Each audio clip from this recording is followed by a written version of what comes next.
So, bago tayo siguro mag-proceed, 'di ba binigyan ko kayo ng activity, I just want to make sure na nasagutan niyo ng maayos itong ating activity, which is yung problem number 1, problem number 2, and problem number 3. Nasagutan niyo ba or meron ba kayong questions on how to solve this? Pero sige, in short, bigyan na lang natin na siya ng solution ano, para ma-make sure niyo kung tama yung sagot niyo. Okay. So dun sa number 1 naman, I think ito ginawa ko na 'tong sample problem. So madali lang naman 'to. So as a review is pressure specific weight times height lang ano, okay. Ang tinatanong lang dito is yung pressure natin at 20 at pressure at 40. So yung solution natin kung matatandaan niyo dun sa lecture nung nag-lecture ako is, ito lang is just 62.4. So in-assume natin na siya is water, 'di ba, pound per cubic feet. Okay, multiply lang natin siya ng depth ano, na it's either 20 feet, okay. Kung 20 feet, edi yun yung magiging pressure niya at 20, okay. Or, kapag naman you're going to identify your pressure at 40, edi substitute mo lang siya into 40 feet ano. So makukuha mo na yung ating pressure. So take note yung pressure natin is pound force per squared feet. Okay. So saan po 'to galing? So yung specific weight is based from water kasi, in-assume natin na water yung liquid, okay. And ang standard specific weight ng water we know is 62.4 pound for cubic feet. Okay, so ito po yung solution for problem number 1. So you can, snapshot guys, the solution ano. Okay, so let's proceed to problem number 2. Mm, nasaan mali. Okay. So itong problem number 2 naman na 'to, so again, as you can see sa problem na it's a closed tank, okay.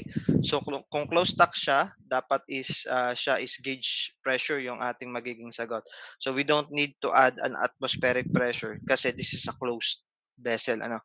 So it's composed of glycerin and the vapor pressure, okay.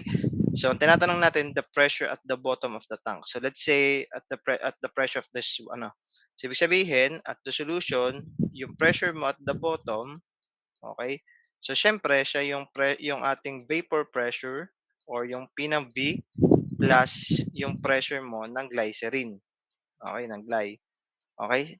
So this is also equivalent to pressure ng vapor which is yung ating 50 kPa, kilonewton per square meter plus lang natin ng pressure ng glycerin. Okay, so ano nga yung mga formula natin ng pressure? Pressure is equals to, so given may specific gravity, okay? So ano ba yung formula natin kapag may specific gravity? 'Di ba? We have the specific gravity multiplied by the standard specific weight. Okay? Okay? This is the standard specific weight times yung ating depth.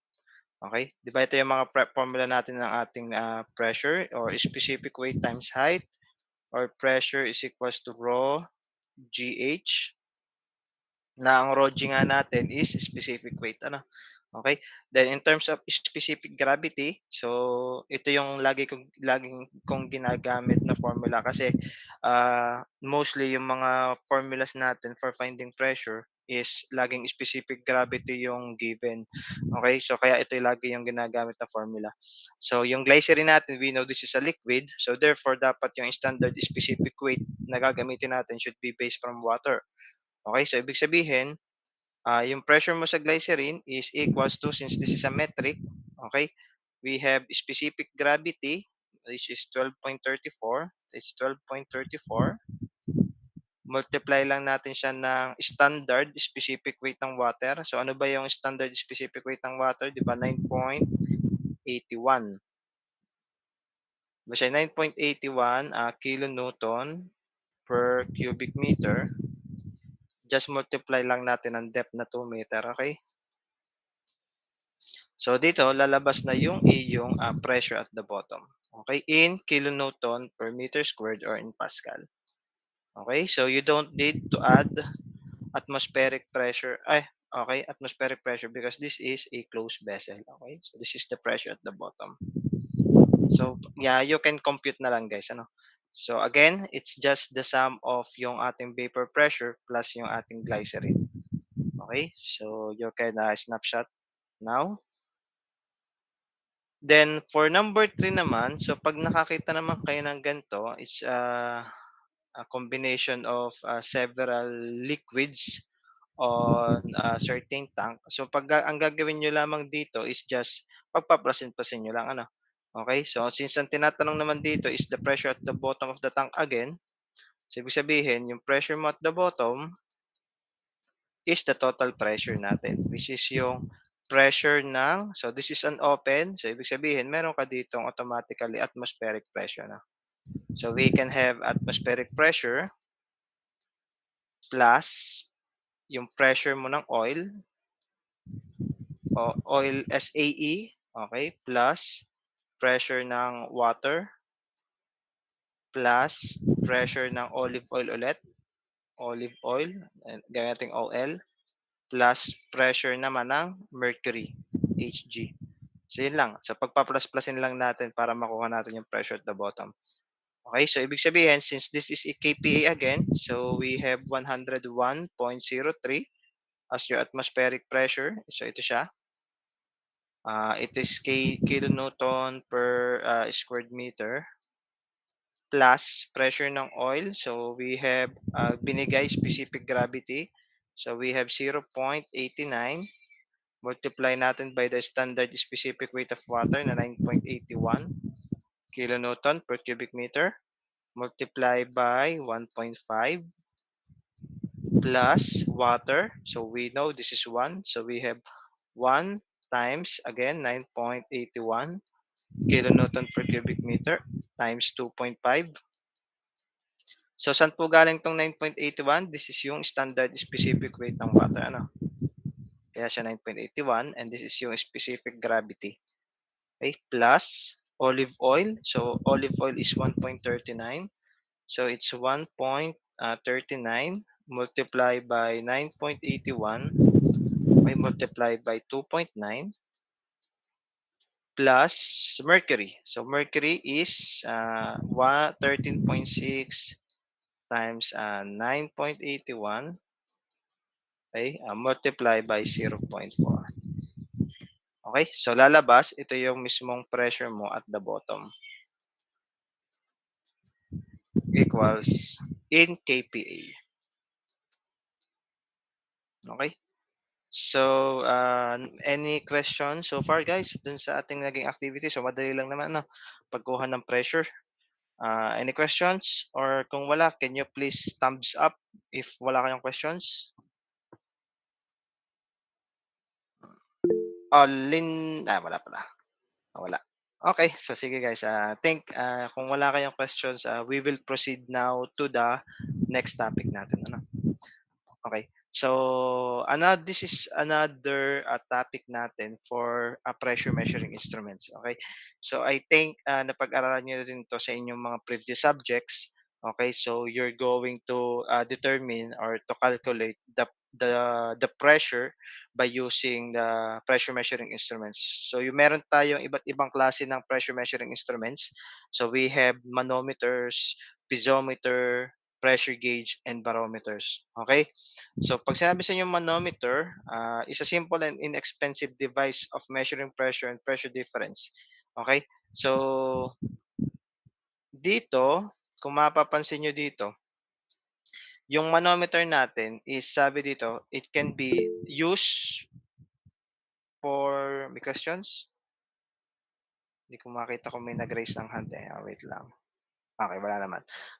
Okay, so dito, yung manometers natin guys, as you can see, dalawang klase siya. It can be a device of measuring pressure and pressure difference. Okay? So, yung manometers natin, it can be an open manometer and a differential manometer. So, pag open manometer, yan, ito yung mga sample ng mga open manometers. So, as you can see, let's say for example, itong bilog na to, or yung M at saka yung N, let's say ito yung piping mo na may laman liquid, okay, that you need to determine what is the pressure on that. So, ang ginagawa dyan, ini-insertan lang nila ito ng pressure measuring instruments, okay, or binubutasan nila yung pipe, okay? Ang tendency, yung flow ng liquid dito will flow on the tube, okay? So based dun sa elevation ng liquid na mag-register dun sa mismong tube na yon, that will determine the pressure inside this piping, okay? So as you can see here, this one is open, open, open siya. Okay, kasi naka-open yung tube niya from the atmosphere. Okay? So pag ganyan yung manometer, ang tawag sa kanya is an open manometer. Okay? Kasi open siya in the atmosphere. Okay?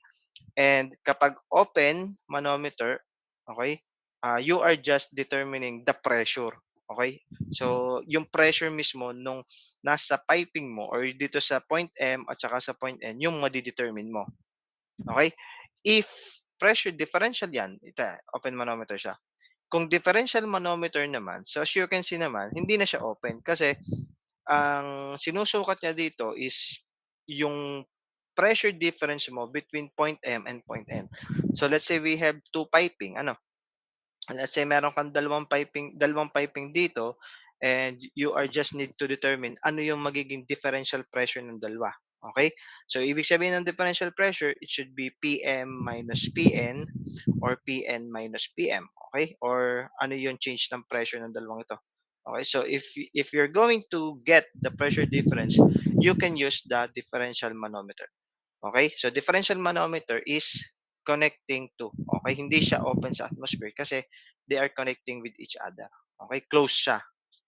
Okay? So it's also what we call as a closed manometer. Okay? So again, if we're going to kapag sa problem nakakita kayo ng gento, okay, na ano, na close siya, ibig sabihin your answer will be the difference of pressure. Okay? So ibig sabihin it should be PM minus PN or PN minus PM. So it's either dun sa dalawang ito kung ano yung magkapalit, ano. So it's either, let's say for example, if PM mo minus PN, ang nakuha mo sagot is a negative pressure, negative value.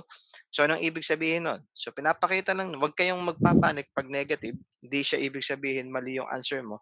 So it only determines that kapag negative siya, okay, if negative yung sagot mo ditong value, that means yung pressure mo at N is higher compared kay pressure at M. Okay? So ibig sabihin, kung positive naman to, ibig sabihin yung pressure mo at N is higher compared kay pressure at M. Okay?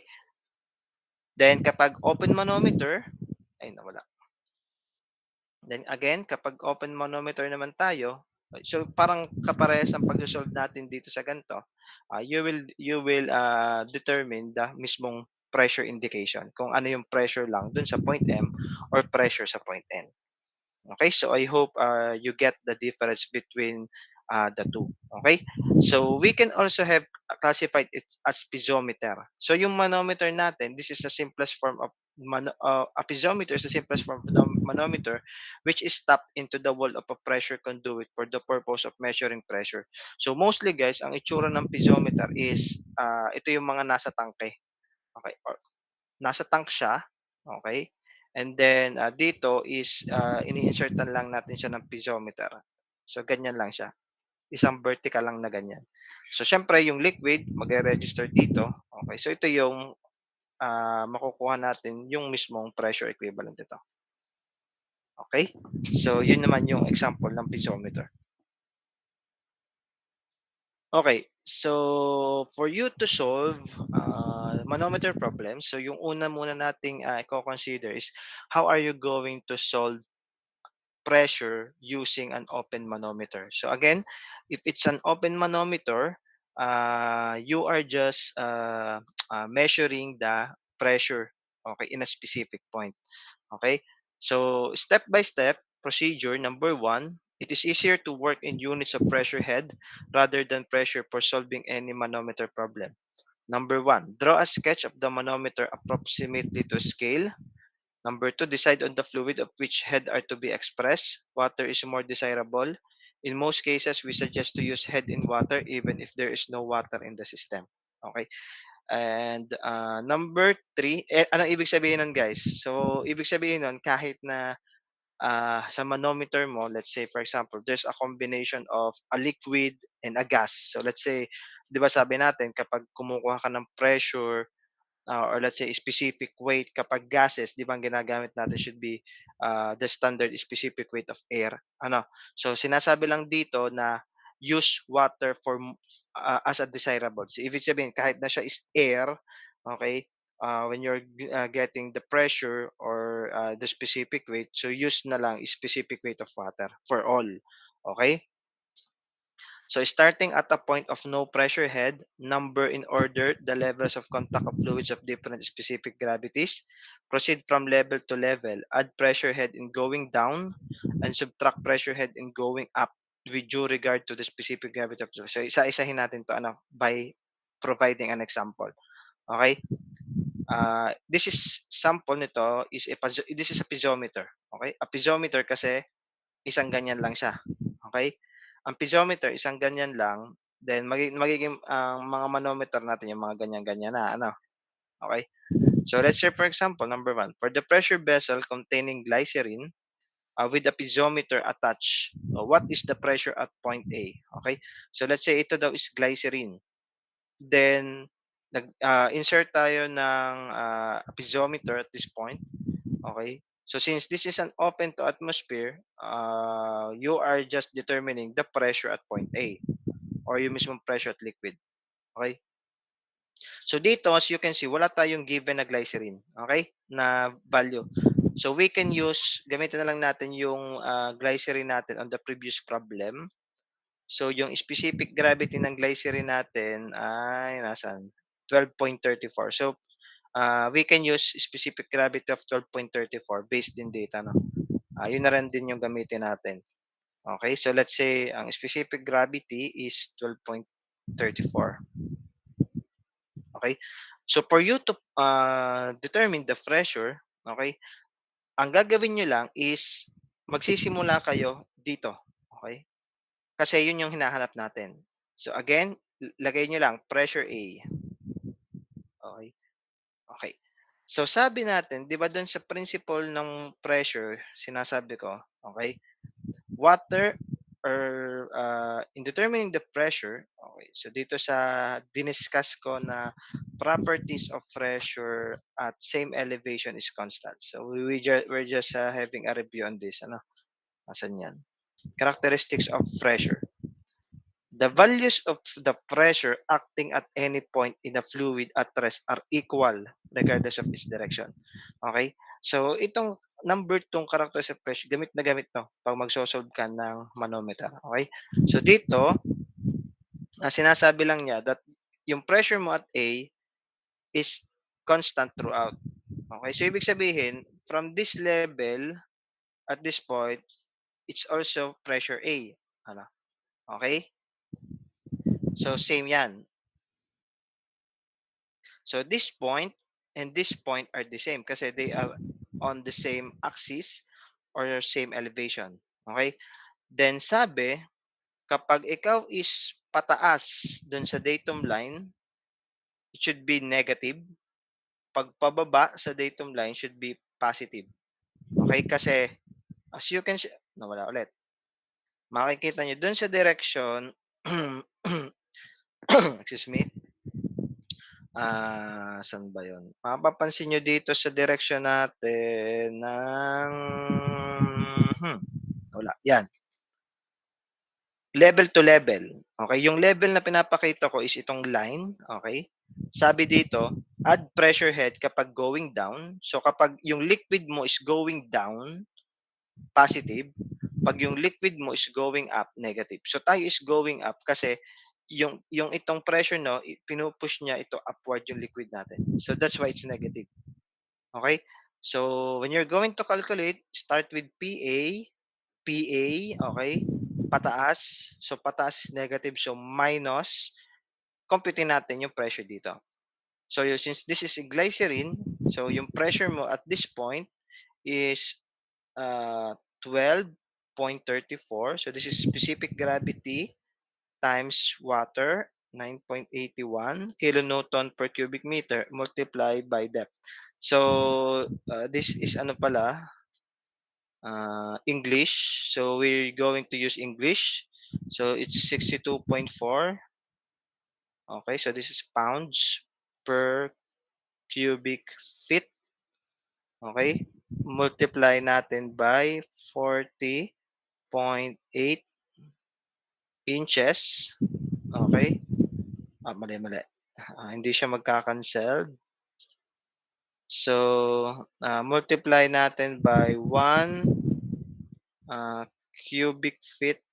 Tama ba? Nasa height na tayo. 1 feet all over 40.8 inches. Hindi. Sorry guys, medyo nalito ako. Multiply natin ng depth. So, multiply by depth, 40.8 inches. Okay? Convert lang natin siya into feet. So, ito ay 1 feet is 25, 12 inches. 1 feet is 12 inches. 1 feet is 12 inches. So this will canceled. Okay, cancelled. So it should be feet squared. So, sasagot, PA equals, so ito nga pala is equals to 0. Equals to 0. Okay? So itong negative na to, so pag nilabas mo siya dun sa 0, magiging siyang positive. Kaya PA is equals to positive pounds per square feet. Okay? So ano yung sagot? It's 12.34 times 62.4 times 40.8 over 12. So the answer is positive 2618.05 pounds per square feet. Okay? So nakuha nyo yung sagot? Okay? Any questions? So ganyan guys yung pagsosolve pag piezometer. Okay, madali lang. Ano?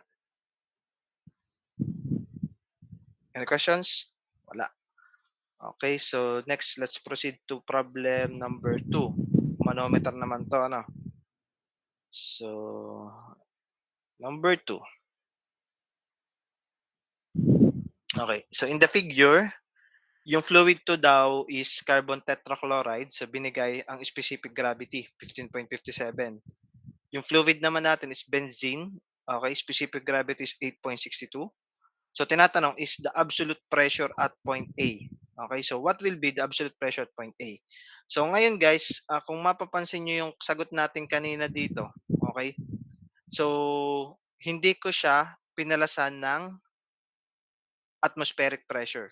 Okay, bakit? Kasi sabi ko sa inyo, kahit na siya is open sa atmosphere, hindi ko siya pinalasan ng hindi ko siya convert sa absolute pressure. This is because this is a pressure measuring instrument. Okay? Pag mga manometer, piezometer, your pressure or your final answer should be gauge pressure. Okay? So you don't need to plus it by an absolute pressure. You don't need to add an atmospheric pressure on that.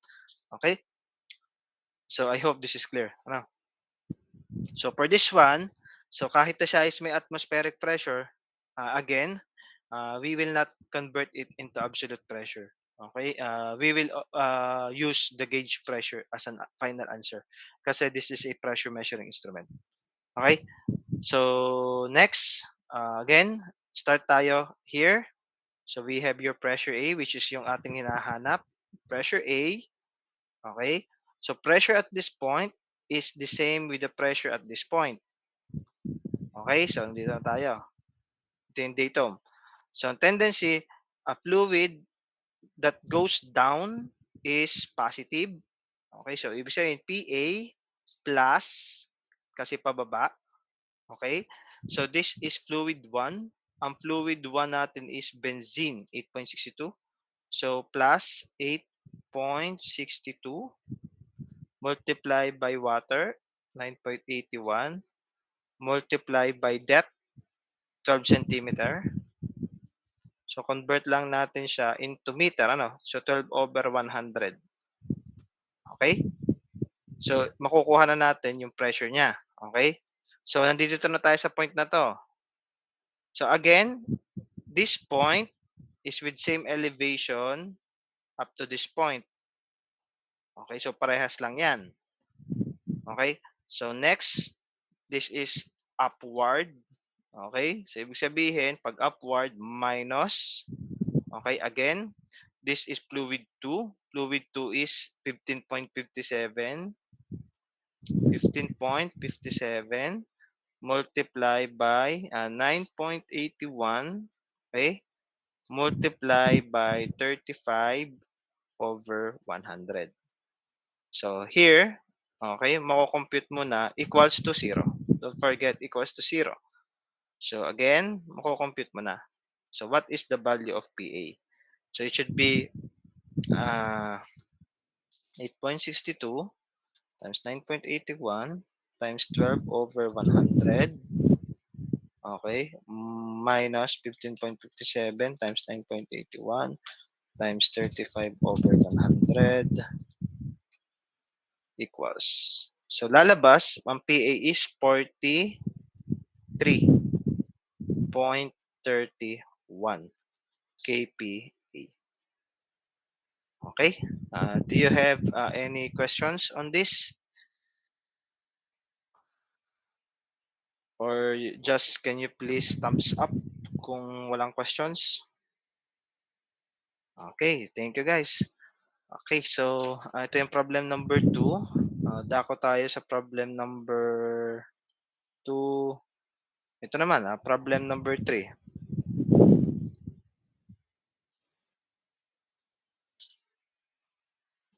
So, a manometer is attached to a pipe containing oil. Okay, calculate the pressure at point A. So, again, pressure it at point A. So, start tayo dito. Sabihin, we have pressure A. Okay. So, they have the same constant dito. Okay. So, this is oil. Okay. Still, this is oil. Okay. So, they have the same. Ano? So, this is pressure A. This is pressure A. Pare-parehas lang yan. This is pressure A. So, hindi na siya equal dito kasi this is water na. Okay? So, kung siya is pare-parehas na fluid, okay? Kung ito is oil, oil, oil, oil, okay? Oil pa rin to. So, they have the same. So, since ito naman is, ito'y water na, so ito yung mismong boundary ng water, so hindi na sila parehas. Okay? So, ibig sabihin, pwedeng mag-start na tayo at this point. Ito yung datum line natin, pababa. So, it should be plus oil 0.85 times 9.81, okay, multiply by 0.2. Okay? So, ibig sabihin, dito na tayo. So, water na tayo. And they have the same, equals to dito. Okay? Kasi they have same elevation. Then, pataas, minus water. So, water is 1, yung specific gravity. So, 9.81 times 1.5. 1.5 equals to 0. So, ngayon, lalabas na yung pressure A is equals to, so 0.85 times 9.81 times 0.2 minus 9.81 times 1.5. Okay, lalabas, ang sagot is 13, 13.05 kPa. Okay, so madali lang, Okay, so ganun yung pagsosolve ng open manometer. Okay, at saka piezometer. So dako na tayo sa differential manometer. Okay, so ito naman. Okay. So dito tayo between A and B.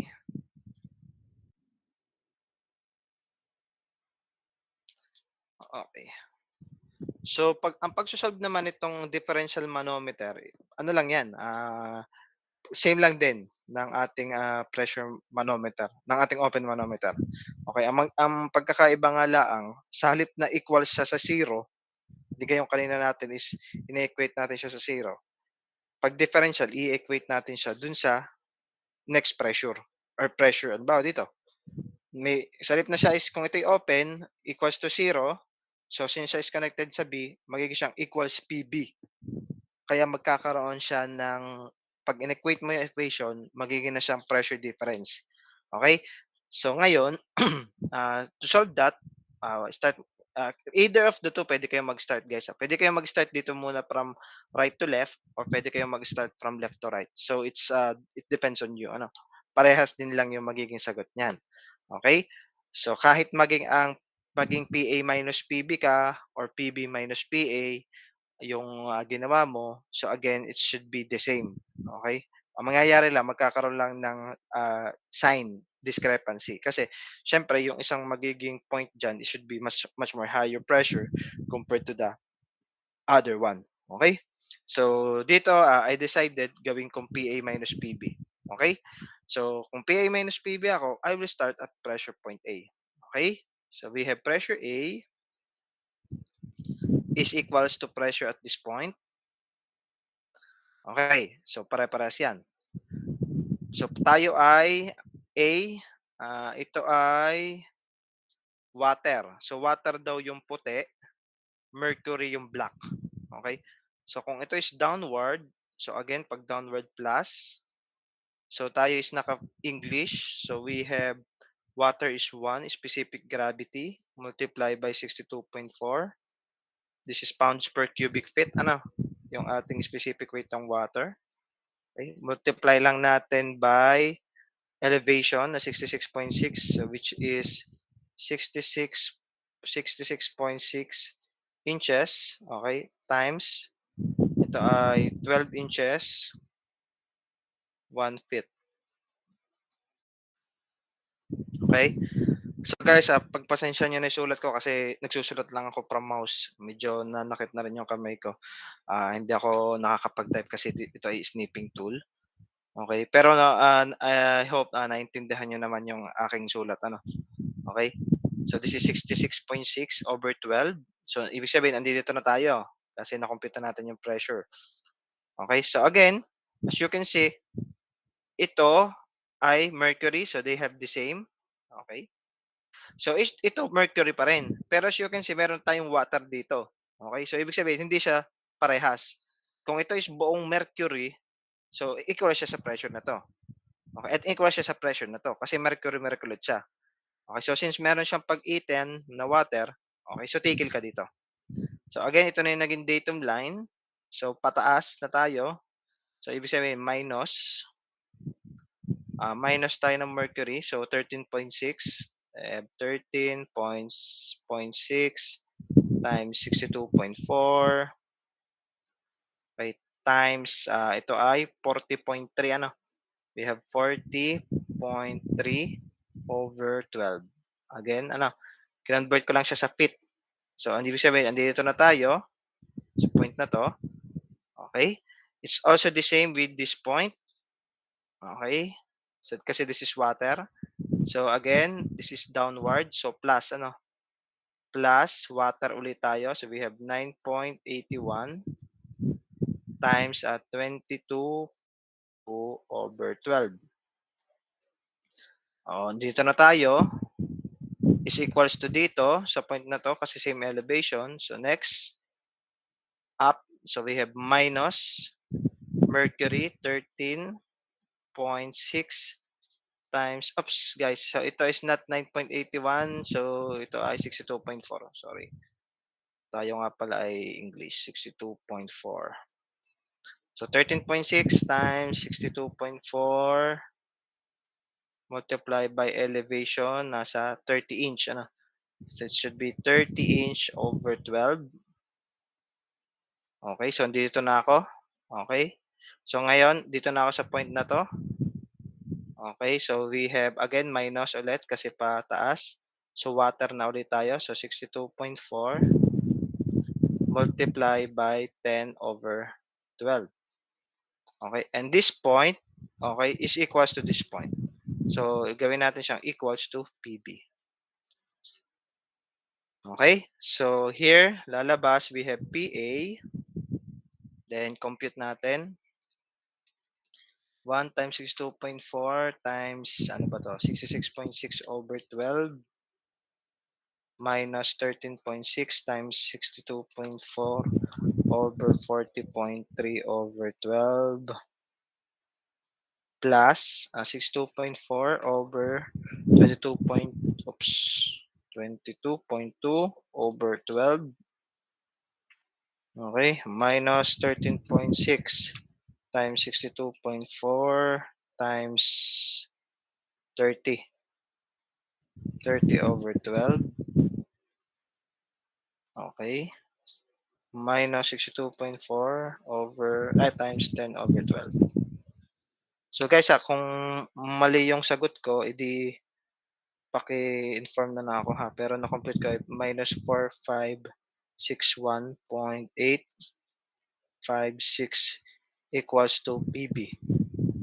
Okay, so ibig sabihin, PA minus PB is equals to 4561.8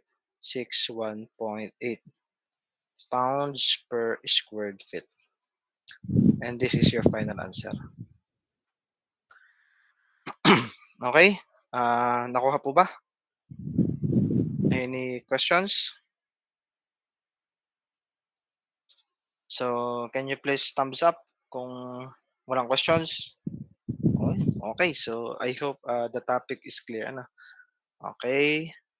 So, next, pressure gauge. Okay. So, dito naman sa pressure gauge na to, this is a device for measuring gauge pressure. Okay. So, ito naman, madali lang to. So, a 30-meter vertical column of fluid is located where G is 9 points. Find the pressure at the base of the column. So, ito naman is parang sabi niya dito, meron kang, teka, screenshot natin.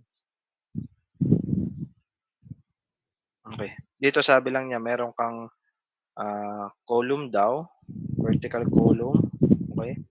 So, let's say 30 meter vertical of fluid. Let's say meron tayong 30 meter. So, 30 meter. Okay.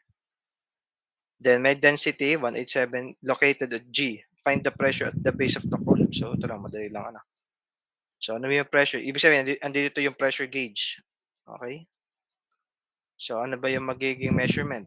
So madali lang. Yung gaya ng ginagawa natin, is equals to, this is density and dg. So ano ba yung pressure? Rho, we have density G times H. So ito yung ating formula.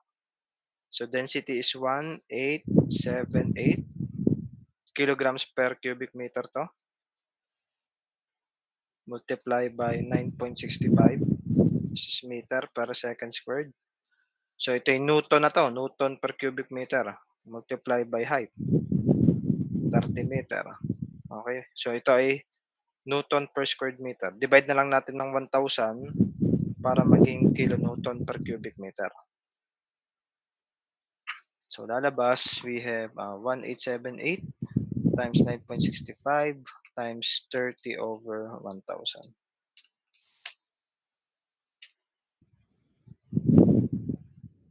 Mali ata ako. 1878 times 9.65 times 30 divided by 1,000. So, 543 kilonewton. No? 543.60 kPa. Okay? Tama? Any questions? Okay, so kung wala, ito naman, next.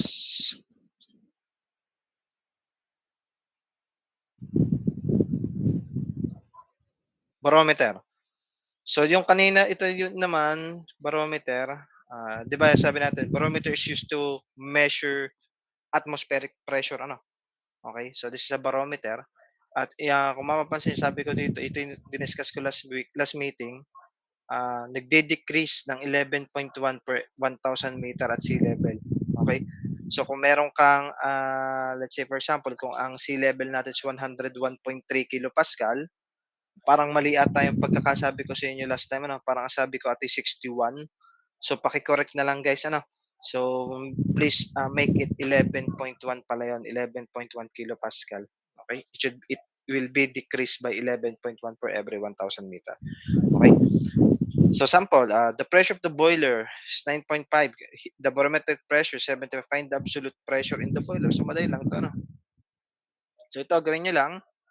Kung ang pressure mo sa boiler ay 9.5, 9.5 kilograms per centimeter squared. Okay, so ito, convert mo lang siya into, convert nyo lang siya into kilonewton per square meter. So, iwan ko na to sa inyo. Okay? Paplasan mo lang ng 768 mmHg. So, itong 768 mmHg, convert nyo na lang siya sa mismong natin, kPa. So, times ito ay 760 over 101.325 kPa. Ito ay mmHg. Okay? So, lalabas is kPa. Okay? So, ito yung ating atmospheric pressure. Okay? So, itong 9.5 kilograms per centimeter squared, convert natin sa kilonewton per square meter.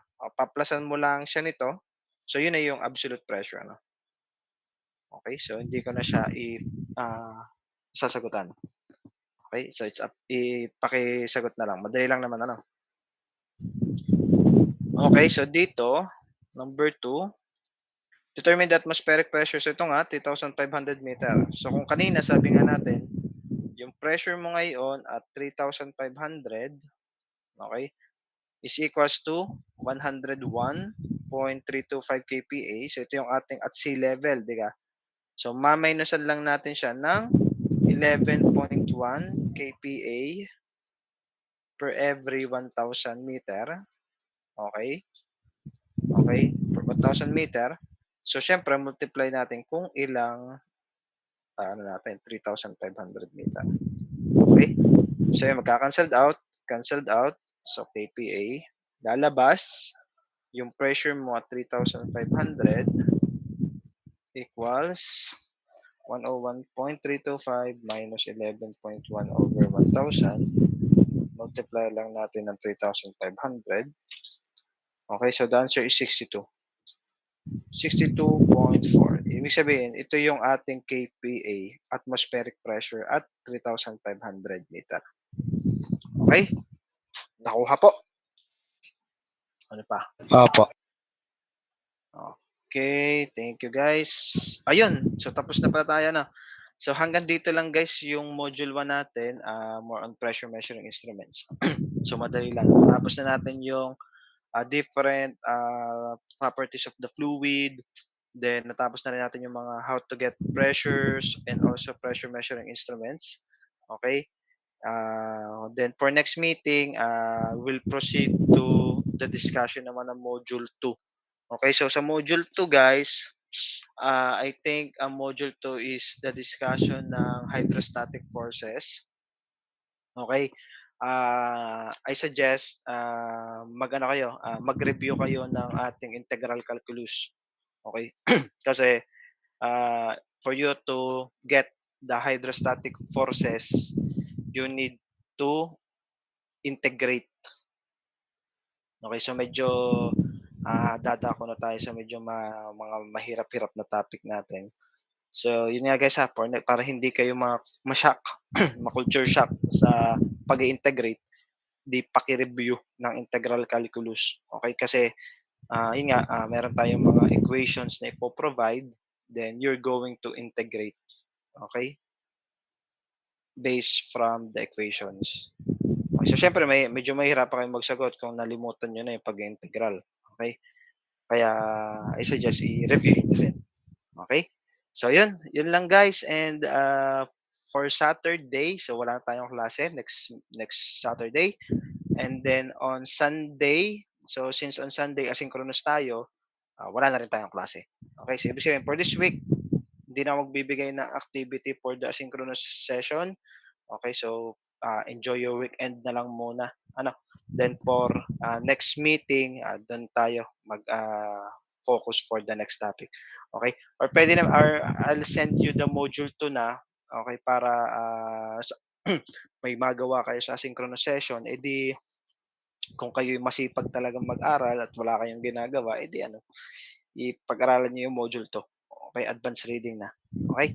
Ayun. So sige guys, kung wala nang questions guys or kung may questions, please feel free to message na lang dito sa ating Facebook Messenger. And again, thank you very much for attending the class and always keep safe. Enjoy the rest of the day and see you next week. Thank you po, sir. Thank you, Thank you. sir. Thank you, sir. Thank you, sir. Thank you po.